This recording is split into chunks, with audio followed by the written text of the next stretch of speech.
gentlemen, we got to start with international breaking news in the sports world, and it is big stuff. Alex Ferguson, Sir Alex Ferguson, calling it a career after 26-plus seasons with Man U, arguably the greatest sports manager coach in the history of all of sports. Right up there with Red Auerbach. Right up there with Red, right up there with John Wooden, whoever you want to bring up in the conversation. Joining us now to bring in perspective on this, Robbie Mustoe, who will be an analyst for NBC's Premier League coverage beginning in August. Great to have you on, Robbie. Great to be here. You played in the Premier League. Give us a sense of how this guy impacted the league. 13 Premier League titles in 26 seasons, 38 trophies. How did he impact the entire league, the game, not just Man U?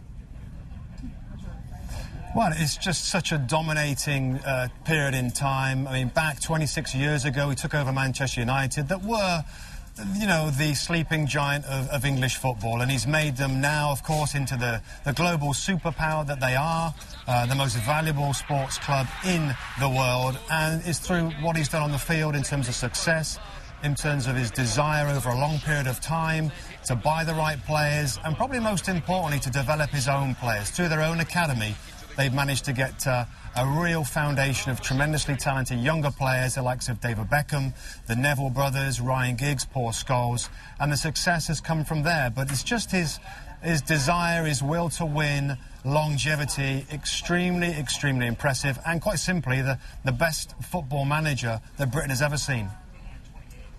Robbie, give us some context. How unusual is it for a skipper of a team like this to coach this long? And what was the most special thing you think? What makes him unique? What separates him from everyone else? Well, I think, first of all, I mean, 26 years is just incredible. It's insane. It's just unheard of. And at a club the size of Manchester United as well, that will demand success on the football field, and that's what he's got. I think probably his greatest asset, I guess, is not necessarily his coaching ability. He's never complicated things too much. It's just his motivational powers. You know, the hairdry treatment is legendary with Sir Alex Ferguson, where if you're not doing the business for him at half-time, he'll be right 2 inches from your face, screaming at you to improve. So I just think that internal fire in his belly that's been there forever continues to be there now. He's a 71-year-old manager that's finally decided to retire from the game. That, for me, to be successful and so driven after they've won so many trophies, to keep getting his group of players to do it season after season after season. It's quite remarkable. Robbie Mustoe, thanks for being with us. We look forward to your coverage on the network coming up next season. Thanks for being on. You're very welcome. I tell you, I'd at least want to replace Greg Popovich, maybe Nick Saban down at Alabama. Bill Belichick would be difficult. Has to be up there too. Very difficult.